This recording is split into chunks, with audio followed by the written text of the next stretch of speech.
So in Ayurveda, food is viewed in a very unique way. It's not simply what you eat, it's what the nature of the food is.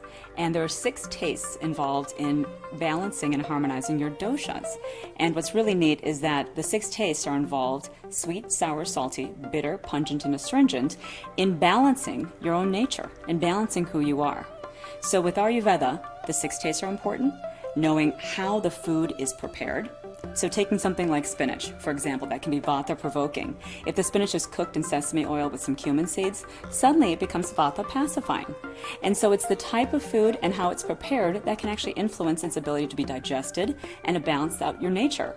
So the beauty of Ayurveda is not simply looking at protein and fats and calories. It's looking at how that food is prepared, how it's presented to the individual, and if the food contains these 6 tastes. So it's a really nice way of analyzing and understanding that food can be used in a very medicinal nature. So I find it very powerful, and I find it very interesting to use food in that way. So Ayurveda has its opinion on fast foods in terms of not really believing that fast food has the prana, or the life force, that good quality, organic, wholesome food has. So every single food has energy to it. And I think we just have to become one with the fact that food has energy and food has life force. So tomatoes, for example, you can eat a fresh tomato, or you can eat tomato in tomato paste or tomato ketchup. Now the fresh tomato has energy, has life force. In its natural state, it actually is heating and can really help the dosha, especially if you're a vata type.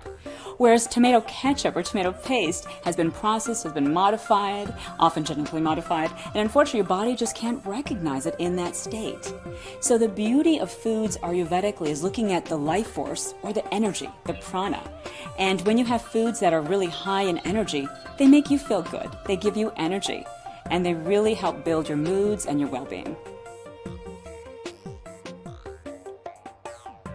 The body is very intelligent, and the body wants to see food in its natural state.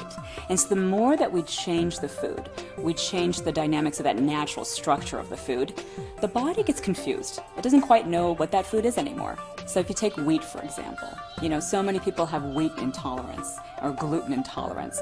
And the reality is that gluten has changed. The actual molecular structure has changed because of chemical processing.